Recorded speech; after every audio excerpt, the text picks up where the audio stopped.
Hello, welcome back to my YouTube channel. तो एक और पार्सल आज हमारे पास आया है। ये तो देखते हैं इसके अंदर आया क्या है। तो बॉक्स फटाफट ओपन कर लेंगे। और ये पार्सल आया है हमारे पास DTDC से।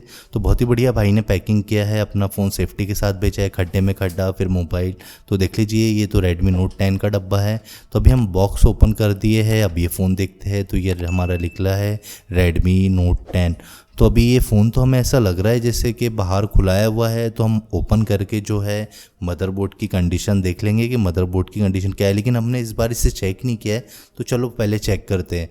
तो फाइनली गाइस, फ़ोन तो ऑन हो रहा है हमारा, लेकिन इसके अंदर प्रॉब्लम क्या दे रहा है। अभी हम थोड़ा बैटरी चार्ज होके देख लेते हैं। ये हो चुकी है थोड़ी चार्ज। जब हमने इसे आगे बढ़ाया तो ये फ़ोन हैंग टाइप का हो गया। इसके बाद खुद ब खुद रिस्टार्ट हो गया। तो हमें समझ में आ गया इसके अंदर ये प्रॉब्लम है कि फ़ोन हैंग हो रहा है, फिर इसके बाद रिस्टार्ट हो जा रहा है। तो अभी हम जब इसे ओपन कर लेते हैं फटाफट अच्छी तरीके से, और बोर्ड की भी कंडीशन देख लेंगे। ऑलरेडी किसी ने काम वाम तो नहीं किया है। हो सकता है कस्टमर सर्विस सेंटर गए हो और दिखाया हो फ़ोन अपना।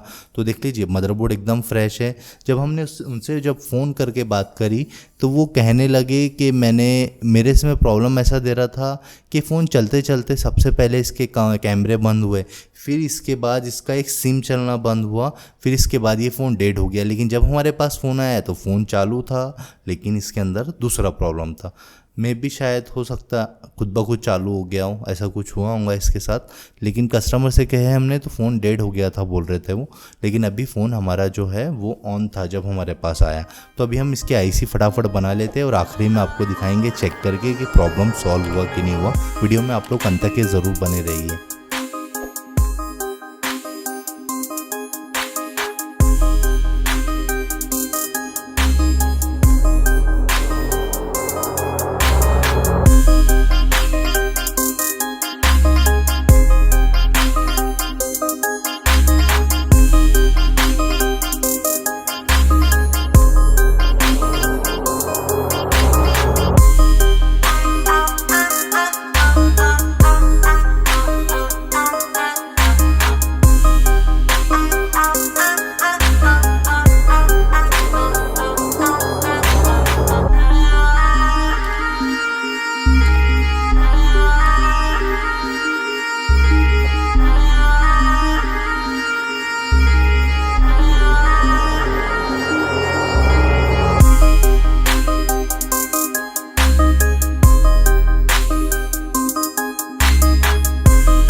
फाइनली गाइस प्रोसेसर लग चुका है और ये मदरबोर्ड की कंडीशन रही।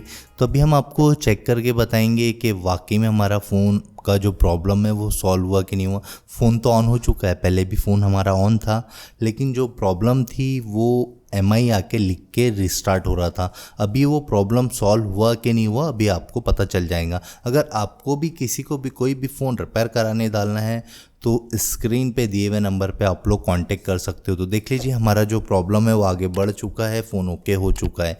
तो चलिए अब मिलेंगे हम आपसे नेक्स्ट वीडियो में। Okay bye bye.